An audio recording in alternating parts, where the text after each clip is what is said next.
ये चुनाव तय करेगा कि क्या ये देश लोकतंत्र रहेगा, क्या ये देश संविधान से चलेगा, क्या यहाँ पर किसानों की, युवाओं की, महिलाओं की बात सुनी जाएगी, क्या यहाँ पर एक आदमी की तानाशाही चलेगी, क्या एक आदमी की मनमर्जी चलेगी। लेकिन 10 साल बाद मुझे लगता है हर वर्ग 10 साल बाद हर वर्ग ये कह रहा है मेरा क्या हुआ। तो 10 साल हमने इवेंटबाजी खूब देखी, हमने बड़े बड़े इवेंट देखे, हमने खूब चकाचौंध देखी, हमने 24/7 मीडिया पर एक ही व्यक्ति की फोटो देखी। और मुझे कोई गुरेज नहीं है कहने से, मैं तो आपके बीच की हूँ, तो थोड़ी आपसे तीखी बात भी करती हूँ। खोलिए हर चैनल पर हर फ्रेम में मोदी जी मोदी जी मोदी जी मोदी जी। रेडियो ऑन करिए, मन की बात ही सुनाई देती है। मोदी जी को बहुत अच्छा बहुमत लोगों ने दिया था, बहुत विश्वास से जिताया था, बड़ी बड़ी बातें की थी। लेकिन आज 10 साल बाद जब मुझे ऐसा लगा और हम सबको लगा कि 10 साल बाद प्रधानमंत्री आएंगे और 10 साल बाद प्रधानमंत्री बोलेंगे मैंने 10 साल में ये काम किया है और मुझे इस बेसिस पर आप वोट। लेकिन 10 साल बाद प्रधानमंत्री आते हैं, उनको मुस्लिम लीग, मीट, मटन, मछली, मुर्गा याद आता है, उनको मंगलसूत्र और भैंस याद आ जाती है। तो देश का प्रधानमंत्री कहता है मैं बायोलॉजिकल ही नहीं हूँ, मैं स्वयंभू हूँ, मेरे अंदर दैवीय शक्ति है। देश के प्रधानमंत्री ने सार्वजनिक जीवन में मंच से, चुनावी मंच से मुजरा शब्द का प्रयोग किया। महिला मंत्री, महिला बाल विकास मंत्री, अडानी अंबानी का जब स्टेटमेंट मोदी जी ने दिया था टेम्पो वाला, तो किसी ने उसको आगे नहीं बढ़ाया था। लेकिन महिला मंत्री मुजरे वाली बाइट शेयर कर रही है, आपको शर्म नहीं आती है? ये मैनिफेस्टो कमरे में बैठकर दो लोगों की मर्जी से नहीं बना है। ये मैनिफेस्टो कन्याकुमारी से कश्मीर जब राहुल जी चले 4,500 किलोमीटर, लोगों से मिले, लोगों की बातें सुनी, लोगों की आशाएं, उनकी अपेक्षाएं, उनकी शंकाएं, उनका डर, उनका भय सुना, उनकी दिक्कतें सुनी, उसका निचोड़ ये मैनिफेस्टो है। तो हम अग्निवीर जैसी उस योजना को खत्म करने की बात कर रहे हैं जो सेना का मनोबल तोड़ती है। उस योजना को खत्म करना इसलिए जरूरी है क्योंकि सुरक्षा का, राष्ट्रीय सुरक्षा का काम ठेके पर 4 साल के लिए नहीं हो सकता है। इस देश का प्रधानमंत्री 73 वर्ष का है, हर जगह होर्डिंग पे आपसे 5 साल और मांग रहा है, लेकिन 24 साल के लड़के को बोल रहा है तुम रिटायर होके घर बैठ जाओ। मेन स्ट्रीम मीडिया उनसे ये नहीं पूछ रहा है कि आप मणिपुर क्यों नहीं गए 1 साल से, या वो ये नहीं पूछ रहा कि आप तो कहते थे चीन को लाल आंख दिखाएंगे, चीन तो आपके घर में बैठा हुआ है, सारा लद्दाख की बात कह रहा है। वो उनसे ये नहीं कह रहा कि भाई 20 करोड़ जो रोजगार थे वो कहाँ है, उसका हिसाब दीजिए। सत श्री अकाल, मेरी नमस्कार। मैं बहुत खुश हूँ कि आज अमृतसर में हूँ। मुझे हरमंदिर साहब जाके दर्शन करने का मौका मिला और सबके लिए अमन, चैन, शांति की प्रार्थना की। ये चुनाव बहुत ज़रूरी चुनाव है। कल मैं चंडीगढ़ में थी, मैंने ये बात कही और आपसे भी मैं ये बात कहना चाहती हूँ कि ये चुनाव तय करेगा कि क्या ये देश लोकतंत्र रहेगा, क्या ये देश संविधान से चलेगा, क्या यहाँ पर किसानों की, युवाओं की, महिलाओं की बात सुनी जाएगी, क्या यहाँ पर एक आदमी की तानाशाही चलेगी, क्या एक आदमी की मनमर्जी चलेगी। ये बहुत सारी चीज़ें ये चुनाव डिसाइड करेगा। और उसके अलावा सबसे ज़्यादा ज़रूरी चीज़ जो ये चुनाव करेगा वो ये तय करेगा कि क्या ये देश लोगों की मर्जी से चलेगा या एक आदमी के मन की बात से चलेगा। ये चुनाव तय करेगा कि संविधान जिस स्वरूप में है, ये जो हमारा संविधान है, द मोस्ट सेक्रेड डॉक्यूमेंट, हमारा सबसे पावन डॉक्यूमेंट जिससे हमारी सरकार चलती है, हमारे देश की दिशा निर्धारित होती है, ये तय करेगा कि क्या देश संविधान से चलेगा या नहीं चलेगा। सो बहुत सारी चीज़ें जो है वो ये चुनाव तय करने जा रहा है। ये चुनाव जिस सर्कमस्टेंसेस में, जिस परिवेश में लड़ा जा रहा है वो भी बहुत ज़रूरी है। ये चुनाव लड़ा जा रहा है, 10 साल प्रचंड बहुमत की एक सरकार बनी, उस सरकार से बहुत अपेक्षाएं थी, लोगों ने उनकी बातें सुनकर उनको जिताया और जीतने के बाद लोगों की एक आशा थी, एक आकांक्षा थी कि नई सरकार है, प्रचंड बहुमत की, बहुत कुछ करेंगे। लेकिन 10 साल बाद मुझे लगता है हर वर्ग 10 साल बाद हर वर्ग ये कह रहा है मेरा क्या हुआ।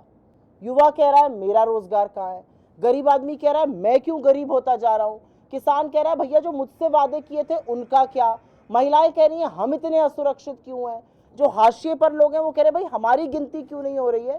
तो 10 साल हमने इवेंटबाजी खूब देखी, हमने बड़े बड़े इवेंट देखे, हमने खूब चकाचौंध देखी, हमने 24/7 मीडिया पर एक ही व्यक्ति की फोटो देखी। और मुझे कोई गुरेज नहीं है कहने से, मैं तो आपके बीच की हूँ, तो थोड़ी आपसे तीखी बात भी कर सकती हूँ। आपकी तरह 20 साल जर्नलिज्म किया मैंने। टीवी खोलिए, हर चैनल पर हर फ्रेम में मोदी जी मोदी जी मोदी जी मोदी जी। रेडियो ऑन करिए, मन की बात ही सुनाई देती है, एक ही व्यक्ति मित्रों करते सुनाई देता है। पेट्रोल पंप चले जाइए, होर्डिंग पर मोदी जी, परचून की दुकान जाइए, सामने वाली होर्डिंग पर मोदी जी। यहाँ तक कि शौचालय भी कोई जाता है पब्लिक यूरिनल तो उसके बाहर भी मोदी जी। तो ये जो एक गुब्बारा है ना, ये फूलता गया फूलता गया फूलता गया 10 साल में। लेकिन अब लोग पूछ रहे हैं कि हमने आपको बहुत विश्वास से जिताया था, और मेरा अपना मानना है कि मोदी जी को बहुत अच्छा बहुमत लोगों ने दिया था, बहुत विश्वास से जिताया था, बड़ी बड़ी बातें की थी। लेकिन आज 10 साल बाद जब मुझे ऐसा लगा और हम सबको लगा कि 10 साल बाद प्रधानमंत्री आएंगे और 10 साल बाद प्रधानमंत्री बोलेंगे मैंने 10 साल में ये काम किया है और मुझे इस बेसिस पर आप वोट दीजिए। लेकिन 10 साल बाद प्रधानमंत्री आते हैं, उनको मुस्लिम लीग, मीट, मटन, मछली, मुर्गा याद आता है, उनको मंगलसूत्र और भैंस याद आ जाती है। वो अडानी और अंबानी को टेम्पो बताने लगते हैं आपको कि बोरों में भर भर के टेम्पो में लाद लाद के काला धन बट रहा है। अरे भैया, तो अडानी और अंबानी का वो टेम्पो पकड़िए। फिर अब उन्होंने एक इतना बड़ी बात कह डाली, जब सब कुछ फेल हो गया मोदी जी को लगा कोई मेरी बात ही नहीं सुन रहा है, क्योंकि जब मंगलसूत्र पे उन्होंने बोला तो इस देश की महिलाओं ने कहा कि आपकी हिम्मत कैसे हो रही है मंगलसूत्र पर बोलने की, ये दाम्पत्य का बहुत ही पवित्र रिश्ते का प्रतीक है। भैंस पर बोला तो हमने कहा भाई 55 साल हमने सरकार चलाई, हमने तो किसी की भैंस, किसी का कमरा, किसी की मंगलसूत्र नहीं लिया। फिर मोदी जी ने पैंतरा बदलकर एक ऐसी बात कही जिसको सुनकर मुझे उनकी चिंता होती है।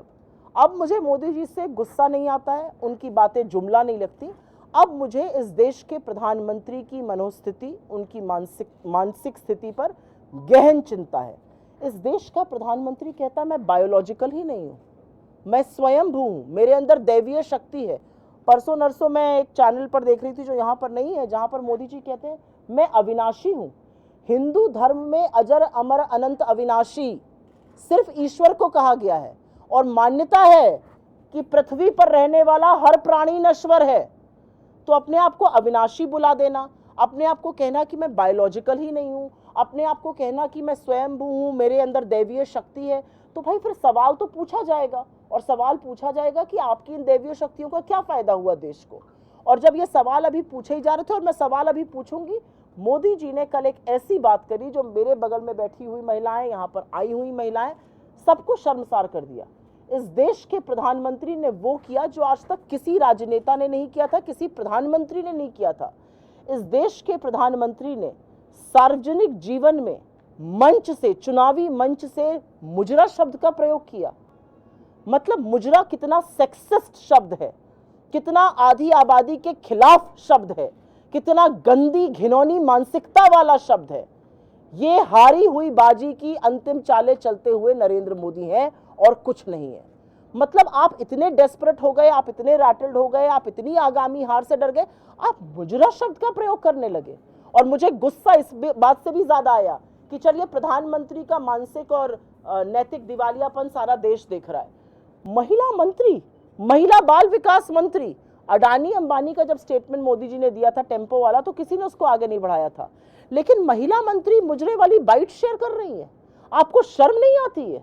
इस देश की आधी आबादी से माफी मांगनी चाहिए मोदी जी को, और उनकी महिला मंत्री ये काम कर रही हैं। और मैं बहुत गुस्से और बहुत दुख से एक बात कहती हूं, मुझे लगा था मीडिया टूट पड़ेगा। सुई टपक सन्नाटा, pin drop silence, not a word from main stream media on how can he get away by saying what he did. क्या राजनीति में अब इतनी गंद होगी? राजनीति में एक दूसरे के खिलाफ आप कटु शब्द बोलते हैं, तीखे प्रहार करते हैं, आलोचना करते हैं, आरोप प्रत्यारोप करते हैं, लेकिन देश का प्रधानमंत्री मंच से खड़ा होकर कह रहा है मुजरा, और एक बार नहीं कह रहा है, बार बार अपनी स्पीच में कह रहा है। So it is not even a slip of tongue. मतलब मुझे वो देखकर लगा कि मोदी जी का मुझे इसलिए उन पर अब तरस आता है, मुझे उनकी चिंता है। मुझे लगता है कि वो अब सार्वजनिक जीवन में रहने योग्य नहीं है, क्योंकि कहीं पर उनकी मानसिकता जो है उसको इलाज की दुआओं की जरूरत है। मैं ये पूरे जिम्मेदारी से, पूरे सम्मान से और इस देश का नागरिक होने के नाते कहती हूँ। लेकिन अब मैं उस बात पर वापस जाऊंगी जो मैंने कहा था। मैंने आपसे जो बात कही थी कि भाई मोदी जी कह रहे हैं कि वो स्वयंभू हैं, वो बायोलॉजिकल नहीं है, तो आपसे क्या आशा की जाए? फिर तो आपसे बात ही नहीं की जा सकती है।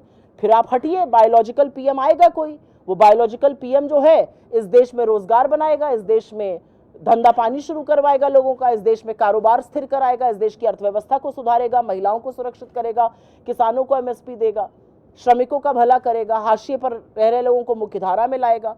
और मेरा अपना मानना है कि जब मुद्दों पर बात होती है तो पूरा चुनाव बीत जाता है, लेकिन नरेंद्र मोदी मुद्दों पर बात नहीं करते हैं। और इस बात का मुझे बहुत फक्र है कि 18वीं लोकसभा का चुनाव कांग्रेस पार्टी ने, इंडिया गठबंधन ने सिर्फ और सिर्फ मुद्दों पर लड़ा। मोदी जी मटन, मीट, मछली मुर्गा करते रह गए, मुस्लिम लीग करते रह गए, मंगलसूत्र भैंस करते रह गए, अडानी अंबानी टेम्पो करते रह गए, स्वयंभू करते रह गए, मुजरे की बात करते रह गए।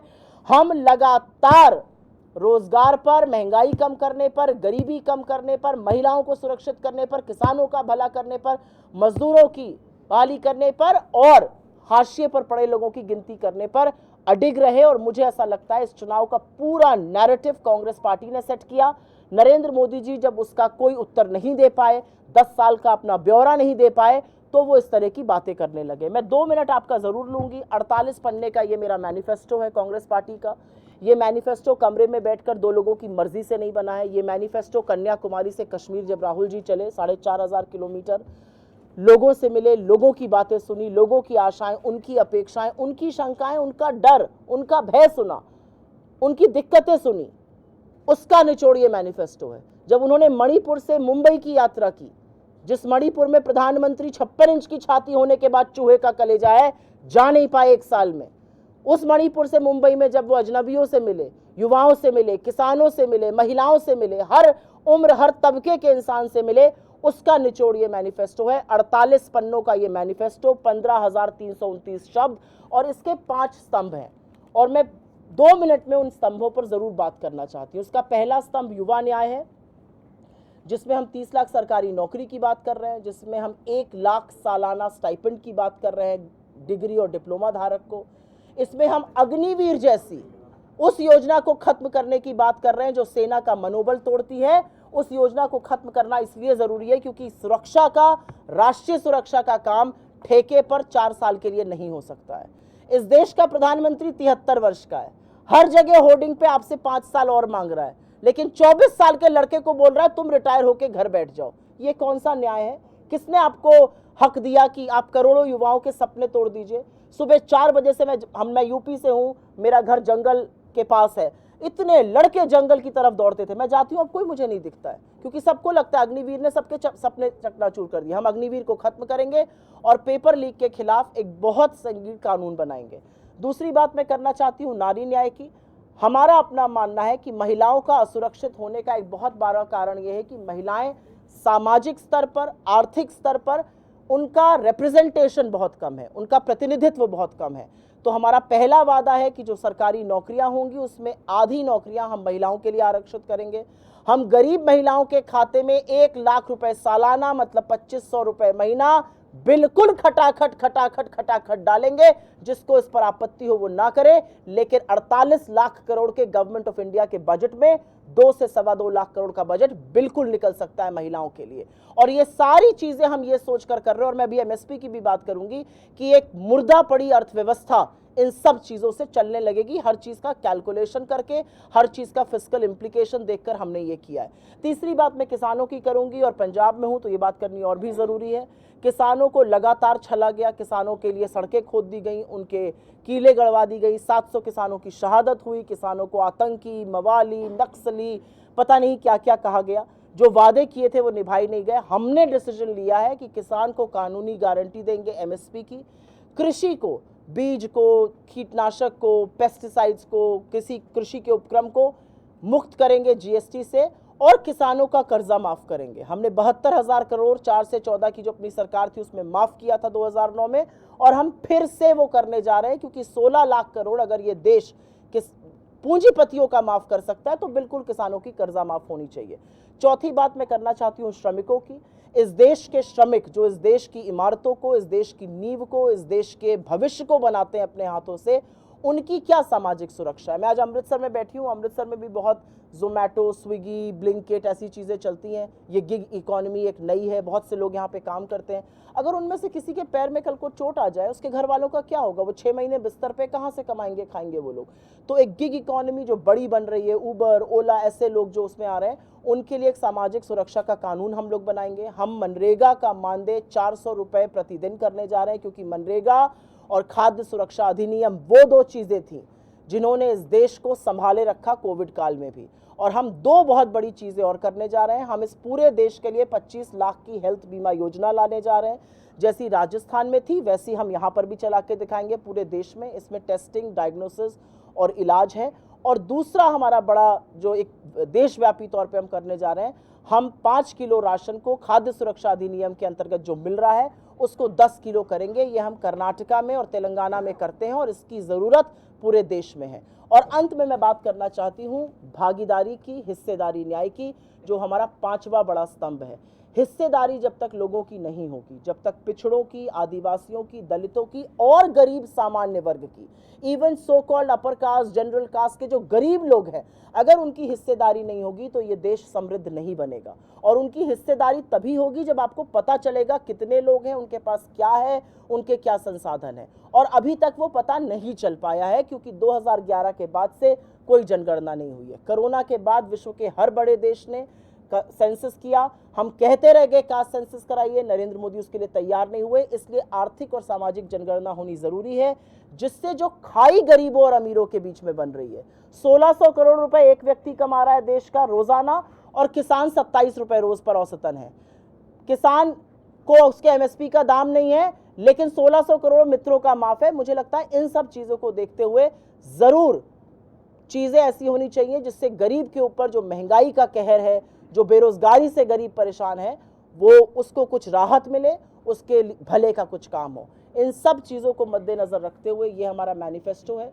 मैं ये दावे के साथ कह सकती हूँ कि 6 चरण का चुनाव हो गया है और अब जब हम 7वें चरण की ओर जा रहे हैं, पंजाब में बड़ा चुनाव होगा, उत्तर प्रदेश के कुछ जगहों पे होगा, बिहार बचा है, अभी काफ़ी सारी जगहें बची हैं। मैं 6 चरण के बाद ये कह सकती हूं कि 4 जून को इंडिया गठबंधन की सरकार बनेगी। वो सरकार बनेगी जिसमें लोगों की बात सुनी जाएगी, लोगों की अपेक्षाएं और लोगों का प्रतिनिधित्व दिखेगा। एक आदमी के मन की बात से ये देश उकता चुका है और ये मैसेज हमें साउथ के स्टेट से, ये मैसेज हमें नॉर्थ की स्टेट से और तमामों ऐसी जगहों से मिला जहां पर लोग बदलाव के लिए पूरी तरह से तैयार हैं। तो आपके सवाल का साधुवाद कि आप अभी भी चिंता कर रहे हैं उन मुद्दों की जिन पर चुनाव लड़ा जाना चाहिए, और इसीलिए हम बेरोजगारी की, हम महंगाई की, हम आर्थिक असमानता की। और आपका कहना बिल्कुल ठीक है, मैं जर्नलिस्ट थी, 1 रुपए पेट्रोल का दाम बढ़ता था, 3-3 दिन डिबेट होते थे टीवी चैनल पर। आज पेट्रोल 100 के पार है, जबकि कच्चे तेल का दाम $70 प्रति बैरल है। हमारे टाइम पर $150 प्रति बैरल होता था। कोई पूछ नहीं रहा है, क्यों नहीं पूछ रहे? आज इतना जीएसटी है कि आटा, दही, पढ़ाई, दवाई सब पर जीएसटी है। क्यों जीएसटी है भाई? मतलब बड़ी मुश्किल से हरमंदर साहब का लंगर का जीएसटी हटा, नहीं तो उस पर भी जीएसटी लग गया था। तो मेरा अपना मानना है कि मुद्दा विहीन राजनीति करने का काम भारतीय जनता पार्टी ने किया है। आपने एक बात बोली 60 पर नहीं था, 58 पर हमने इनको रुपया दिया था 26 मई 2014 को, जिस दिन ये प्रधानमंत्री बने थे। रुपया 84 के पार पहुंच गया है। तो मेरा अपना मानना है, हो सकता है मोदी जी को शतक का शौक हो, जैसे पेट्रोल की सेंचुरी लगाई, हो सकता है रुपए की भी लगाना चाहते हो। जिस तरह से बड़े बड़े वादे किए गए थे वो पूरे नहीं हुए। 10 साल जनता ने आपको वक्त दिया, लेकिन अब जनता अपने मुद्दे की बात करना चाहती है। अपनी थाली का जो दाम बढ़ रहा है, अपने जो बच्चे बेरोजगार दिख रहे हैं, जो आय कम हो रही है, उस पर जनता चर्चा करना चाहती है और मुझे लगता है अंततोगत्वा चुनाव उसी पर जाकर होगा। मैं 2-4 बातें यहां पर कहना चाहती हूं। आपके सवालों में बहुत सारे सवाल हैं। पहला सवाल जो आपने पूछा, मैं इस बात से सहमत नहीं हूं कि सोशल मीडिया पे उनका कैप्चर है। एक जमाना था जो टोटल कैप्चर था। आज सोशल मीडिया का नैरेटिव कांग्रेस पार्टी सेट करती है और मुझे इसमें कोई गुरेज नहीं है कहने में कि हम नैरेटिव सेट करते हैं और वो रिस्पॉन्ड करते हैं, चाहे वो अपने घटिया वीडियो से करें, चाहे अपने घटिया पोस्ट से करें, क्योंकि उतनी ही सोच है। जब प्रधानमंत्री मुजरा बोल रहा है तो आईटी डिपार्टमेंट क्या बोलेगा ये आप अच्छी तरह से जान सकते हो, उतनी ही छोटी सोच है उनकी। तो मेरा अपना मानना है कि एक ज़माना था जब वो बहुत डोमिनेट करते थे, फिर उनको मुँह की खानी पड़ी और हमने, क्योंकि उनकी सोशल मीडिया नहीं है, उनकी सोशल मीडिया एक फेक न्यूज़ फैक्ट्री है और हमारी सोशल मीडिया एक IT cell, digital platform social media team है। हम एक भी फेक न्यूज़ नहीं चलाते हैं, एक भी झूठ नहीं बोलते हैं, एक भी गलत बात नहीं करते हैं, तथ्यों पर आपको हम पूरी तरह से घेरते हैं। तो मैं इस बात से सहमत नहीं हूँ। दूसरी बात आपने जो कही, और वो बिल्कुल सही बात है, कि जो मीडिया की स्पेस है, जो मेन स्ट्रीम हिंदुस्तान का मीडिया है, उसमें विपक्ष के लिए बहुत कम जगह है। हमारी इतनी बड़ी यात्रा हुई, मुझे लगता है आज़ाद हिंदुस्तान में भारत जोड़ो यात्रा या भारत जोड़ो न्याय यात्रा के जैसा कोई मास कॉन्टैक्ट प्रोग्राम ही नहीं हुआ। और उसको ब्लैकआउट करने का काम मेन स्ट्रीम मीडिया ने करा। वो तो जब वो इतना चल गया तो फिर वो भी नहीं कर पाया, उनको भी दिखाना पड़ा। तो मेरा अपना मानना है कि मेन स्ट्रीम मीडिया जो है वो ज़्यादातर मोदी जी का चीयर लीडर है। Main stream media Modi ji से चुनाव के दौरान इंटरव्यू में पूछ रहा है, आप इतने फ्रेश कैसे दिख रहे हैं, आप इतनी रैली कैसे कर लेते हैं, कहाँ से ये शक्ति आती है। मेन स्ट्रीम मीडिया उनसे पूछ रहा है कुछ रेड बुल वगैरह पीते हैं क्या, ये मेन स्ट्रीम मीडिया के सवाल है। मेन स्ट्रीम मीडिया उनसे ये नहीं पूछ रहा है कि आप मणिपुर क्यों नहीं गए 1 साल से, या वो ये नहीं पूछ रहा है कि आप तो कहते थे चीन को लाल आंख दिखाएंगे, चीन तो आपके घर में बैठा हुआ है, सारा लद्दाख ये बात कह रहा है। वो उनसे ये नहीं कह रहा कि भाई 20 करोड़ जो रोजगार थे वो कहाँ है, उसका हिसाब दीजिए। तो मुझे ऐसा लगता है कि जो राहुल जी ने भारत जोड़ो यात्रा करी या भारत जोड़ो न्याय यात्रा करी, जो हमारी मैसेजिंग है वो डायरेक्ट पीपल पर हम जा रहे हैं। हम जो मास कॉन्टैक्ट प्रोग्राम्स भी अपने कर रहे हैं, जो हम शहर शहर जाके रैली कर रहे हैं, जो हम जाके इस तरह के आयोजन कर रहे हैं, जो अभी यहाँ पर भी एक होने जा रहा है, वो इसलिए कर रहे हैं क्योंकि हम डायरेक्ट लोगों से संवाद करें। और मेरा अपना मानना है कि मैसेजिंग वो स्ट्रांग होती है जो लोगों की बात करे। आप सोशल मीडिया की बात कर रहे हैं, उनके ऐड दिख रहे हैं, पैसा डाल दीजिए आप बीजेपी से ज़्यादा आपके ऐड दिखने लगेंगे, आपके चेहरे नरेंद्र मोदी से ज़्यादा दिखेंगे। लेकिन आपको पता है असलियत क्या है? नरेंद्र मोदी जी के सोशल मीडिया पर राहुल गांधी जी से कई गुना ज़्यादा फॉलोवर हैं। नरेंद्र मोदी जी को देखते हैं 4 लोग लाइव, राहुल गांधी जी को देखते हैं 4 लाख लोग लाइव। ऐसा क्यों है? सोशल मीडिया पर, ट्विटर पे, फेसबुक पे, यूट्यूब पे, इंस्टा पे बीजेपी के हमसे कई गुना ज़्यादा फॉलोवर हैं। हमारा एंगेजमेंट रेट उनसे 5, 6, 7 गुना है। ऐसा क्यों है? क्योंकि हम लोगों की बात कर रहे हैं, लोगों के मुद्दे की बात कर रहे हैं। लोग ना एक लिमिट के बाद लोग ज्ञान नहीं चाहते हैं। लोग कहते हैं बस करो, हमारी बात करो, मेरे घर आए हैं वोट मांगने, मेरी बात करिए, मेरा क्या हुआ 10 साल में। और मुझे लगता है वो होता हुआ दिख रहा है। जी, मुझे लगता है देश ही की नहीं, पूरे विश्व की राजनीति उस तरफ जा रही है। गवर्नमेंट्स को ज़्यादा अकाउंटेबल होना पड़ेगा। आज जो अनरेस्ट हम छोटे शहरों में, गांव देहातों में या बड़े शहरों में, मेट्रोज में देख रहे हैं लोगों में, वो इसलिए भी है क्योंकि लोगों को लगता है कि हम जनता हैं, हम आपकी प्रजा नहीं है कि आपका जो मन में आएगा आप बोलेंगे और एक तरफा कम्युनिकेशन होगा। तो मुझे लगता है कि जो आपकी बात है कि मैनिफेस्टो का कितना इंप्लीमेंटेशन हो रहा है, कितना नहीं हो रहा है, बिल्कुल जनता इस पर नब्ज रखती है। मैं आपको छोटा सा एक वाक्य देती हूँ। हमने कर्नाटका में चुनाव जीता, हमारी 5 बड़ी गारंटी थी, उनके बेसिस पर जीता हमने कर्नाटका में चुनाव। और कर्नाटका में वो चुनाव जीतकर हमने वो सारी गारंटीज लागू करी। उस गारंटी को लागू करने का नतीजा है कि लोगों को लगता है हमने अपना मैनिफेस्टो इंप्लीमेंट किया। वो देखते हैं कौन कौन सी स्कीम्स थी, और आज हम कर्नाटका स्वीप करने जा रहे हैं, या तेलंगाना स्वीप करने जा रहे हैं, या हिमाचल स्वीप करने जा रहे हैं।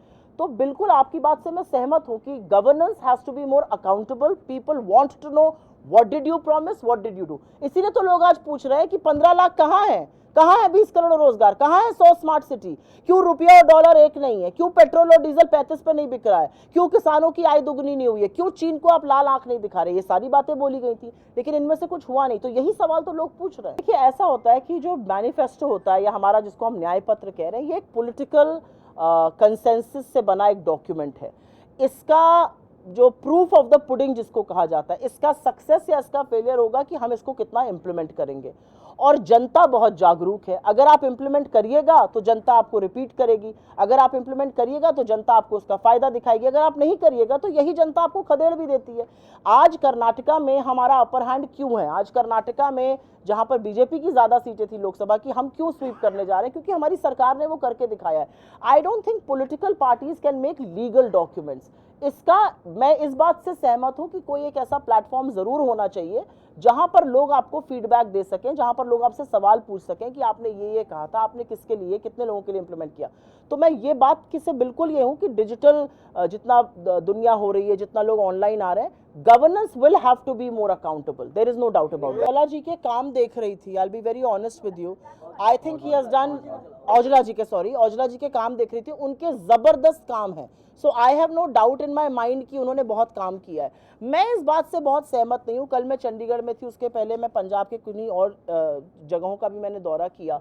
मैं बहुत आश्वस्त हूँ कि पंजाब इस बार हमें अच्छे नंबर से जिताएगा, और इसलिए आश्वस्त हूँ बिकॉज नेशनल इलेक्शन जो होता है वहाँ पर लोग ये समझते हैं कि issues of national security, issues of economic policy, issues of governance, issues जो कि large scale employment, large scale measures जिससे टैक्सेशन का बर्डन कम हो, जिससे महंगाई में रोका है, ये राज्य सरकारें या छोटी पार्टियां नहीं कर सकते। ये जो काम है ये बड़े दल पैन इंडिया पार्टीज कर सकती हैं, ये पॉलिटिकल पार्टीज जो नेशनल पॉलिटिकल पार्टीज हैं वो कर सकती हैं।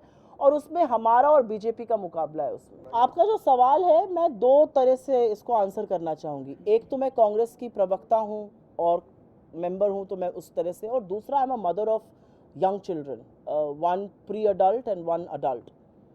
I think ड्रग का मेनेस सिर्फ पंजाब में नहीं पूरे देश में भयंकर है। और असलियत ये, तो मुझे ऐसा लगता है ये समस्या सिर्फ पंजाब की अब नहीं रह गई है। आप ड्रोन की बात कर रहे हैं, जो मुद्रा एयरपोर्ट पर भर भर के पकड़ी जा रही है ड्रग्स, ये कहाँ से आ रही है? और सरकार ने पिछले 10 साल में, हमने तमाम प्रेस कॉन्फ्रेंसेस करी, तमाम हमारे एमपीज ने इस मसले को उठाया पार्लियामेंट में, सरकार इस पर बोलने को तैयार नहीं है, जवाबदेह नहीं है। मतलब जब तक आप इशू के जेनेसिस पर नहीं जाइएगा, आप उसका निवारण कैसे करिएगा? लेकिन मेरा अपना मानना है कि किसी भी इशू को एक तरफा नहीं देखना चाहिए। यूथ ड्रग ले रहा है, यूथ ड्रग क्यों ले रहा है? यूथ आज ड्रग क्यों लेने पर मजबूर है? क्योंकि यूथ के पास गेनफुल एम्प्लॉयमेंट नहीं है। कोई भी यूथ, किसी भी समाज में अगर अराजकता बढ़ती है, गुंडागर्दी बढ़ती है, ड्रग्स की प्रॉब्लम बढ़ती है, चोरी चमारी बढ़ती है, क्यों बढ़ती है? ये सब जो चोरी चकारी की हरकतें इसलिए बढ़ती हैं क्योंकि कहीं ना कहीं यूथ के पास गेनफुल एम्प्लॉयमेंट नहीं है। अगर एक यूथ गेनफुली एम्प्लॉयड है, उसने पढ़ लिख लिया, उसको उसके लायक काम मिल गया, तो उसका सारा फोकस उस पे होता है, उसका सारा फोकस करियर पे होता है, उसका फोकस अपनी फैमिली बनाने पे होता है। इक्के दुक्के ऐसे केस होते हैं जहां पर बच्चों को एडिक्शन हो जाता है, और उसमें बिल्कुल समाज के तौर पर, माँ बाप के तौर पे, पॉलिटिकल पार्टीज के तौर पे हमें बिल्कुल उनका रिंग फेंसिंग, प्रोटेक्शन करना चाहिए। लेकिन मेरा अपना मानना है कि ये दो चीजें जुदा नहीं है, ये दो चीजें एक्चुअली पैरेलल हैं, and these lines meet at a point, and the meeting point of these lines is that because as governance we have failed to create employment opportunities for our youth, because we have kept a large sections of our youth unemployed, ये menace और बढ़ रहा है। और मैं आपको एक बात और बता दूं, हिंदुस्तान विश्व का सबसे युवा राष्ट्र है। 65% हमारी आबादी 35 साल से कम उम्र की है। कहीं पर भी आप पत्थर मारिए, सबसे बड़ा इशू है अनएम्प्लॉयमेंट, बेरोजगारी, बेरोजगारी, बेरोजगारी। उसकी कोई चर्चा ही नहीं है। पूरा चुनाव बीत गया, मैंने एक भी बीजेपी के नेता और प्रधानमंत्री को रोजगार शब्द ही बोलते हुए नहीं देखा। तो कहीं ना कहीं प्रायोरिटीज जो हैं वो इस सरकार की गलत है, और मुझे लगता है हम जब आएंगे तो हमारी प्रायोरिटीज जो हैं वो यूथ और इस तरह की ड्रग मेनेस को कंट्रोल करना जरूर होना चाहिए। there are multiple things. If you actually read, I think page 8 of our manifesto, page 8 of our manifesto, ये डेडिकेटेड है वरिष्ठ नागरिक, विकलांग व्यक्ति को, और इसमें एक लाइन से हमने आउटलाइन किया हुआ है कि हम वरिष्ठ नागरिक के लिए क्या क्या करेंगे। With this picture, one of the things that we are doing is we are going to double the contribution of the central government for pension schemes for the old, for the widow and for the physically disabled. इसमें तमाम ऐसी चीजें हैं जो हम बुजुर्गों के लिए, वरिष्ठ नागरिकों के लिए करेंगे, क्योंकि एक ये भी सच है कि जो सवाल उन्होंने पूछा उसी से जुड़ा हुआ है कि जब अनएम्प्लॉयमेंट होगा, अराजकता होगी, टिकिंग टाइम बॉम्ब है ये, तो लाइफ जो है वो किसके लिए ज्यादा मुश्किल हो जाती है? ओल्ड एज लोगों के लिए। तो बहुत सारी चीजें हैं, but page number 8, point number 8 आप जरूर पढ़िए इसमें, that they don't have enough employment opportunities.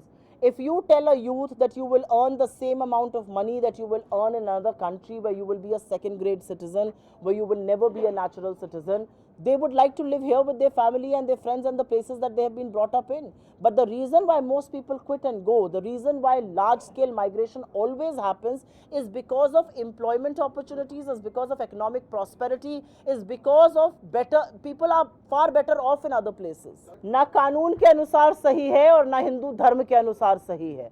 ये हिंदू धर्म एक सनातन धर्म है, हमारी संस्कृति 5000 साल पुरानी है, हमारे वेद पुराण हमारे आज के जीवन को निहित करते हैं, और भगवान राम को लाने वाले ये लोग हैं।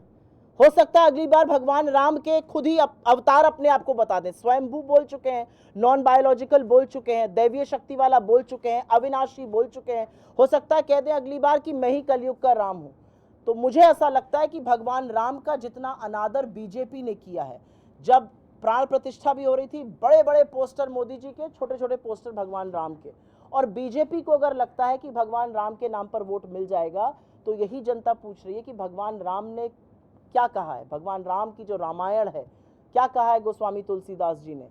दैहिक दैविक भौतिक तापा, राम राज नहीं कहूं व्यापा।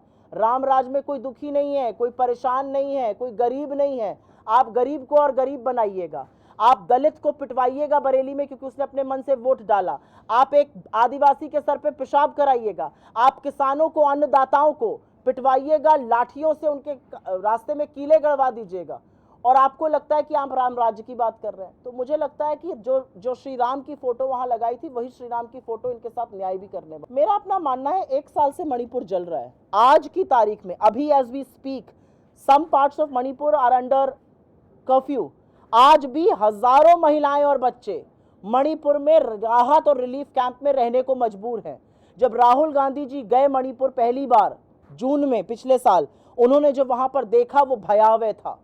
समुदाय, वो हर तरह के समुदाय से मिले, दोनों समुदायों से मिले, पीस की पहल करी, लेकिन इस देश का प्रधानमंत्री एक बार भी नहीं गया। 8,500 करोड़ के 2 नए हवाई जहाज हैं मोदी जी के पास। वो ग्रीस जाएंगे, वो ब्रिटेन जाएंगे, वो साउथ अफ्रीका जाएंगे, वो अमेरिका जाएंगे, वो लंदन जाएंगे, वो फ्रांस जाएंगे, वो हर जगह जाएंगे, वो भूटान भी चले जाएंगे, वो बगल में त्रिपुरा भी चले जाएंगे। लेकिन जब पायलट को बोलते हैं मणिपुर चलो, तो उस हवाई जहाज का ईंधन खत्म हो जाता है। ये असलियत है। मणिपुर इस देश का हिस्सा नहीं है, 1 साल से जल रहा है, अपने प्रधानमंत्री का इंतजार कर रहा है। इस देश का मुखिया होता है प्रधानमंत्री, आपने वहां जाना ही जरूरी नहीं समझा।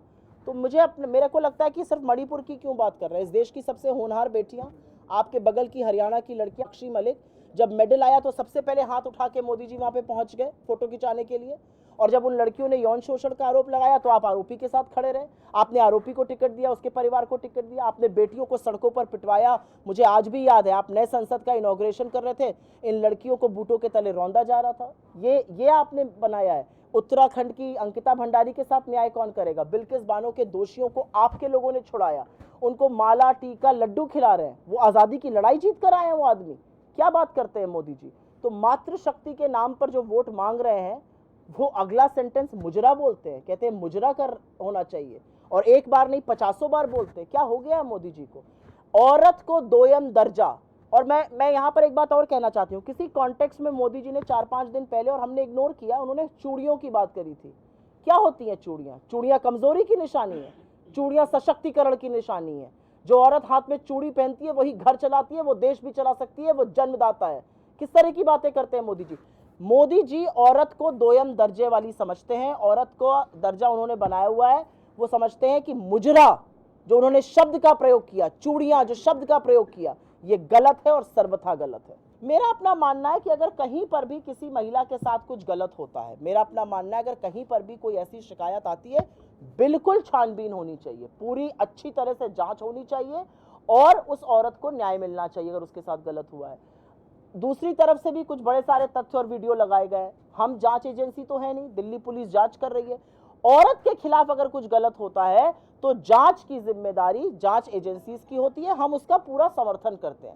लेकिन औरत के खिलाफ अपराध को आप राजनीतिक चश्मे से नहीं देख सकते हैं। मैं तो जब अगर हमारी राजस्थान में सरकार थी तब भी बोलती थी वहां पर, मैं हाथरस, लखीमपुर, शाहजहांपुर पर चुप हो जाऊं, मैं उन्नाव पर चुप हो जाऊं, मैं ब्रजभूषण शरण सिंह पर चुप हो जाऊं, मैं उत्तराखंड की अंकिता भंडारी पर चुप हो जाऊं, मैं बिल्किस बानो पर चुप हो जाऊं, मैं आईआईटी बीएचयू में जो मास रेपिस्ट हैं वो बीजेपी की आईटी सेल के गुर्गे हैं उन पर चुप हो जाऊं, और लपक के आ जाऊं प्रेस कॉन्फ्रेंस करने जब किसी और पार्टी का मामला हो। यही तो असलियत है मोदी जी की और उनकी महिला मंत्रियों की। और मुझे एक बात का बड़ा खेद है, अच्छा हुआ आपने याद दिला दिया, कल मोदी जी ने शब्द बोला मुजरा।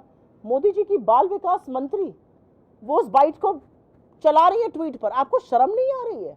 एक महिला हो कि आपको विरोध करना चाहिए, आपको फोन करके कहना चाहिए प्रधानमंत्री जी ऐसी शब्द मत बोलिए, ये औरतों के खिलाफ होते हैं, ये शब्द, ये बड़े सेक्सिस्ट शब्द हैं, ये नारी विरोधी शब्द हैं।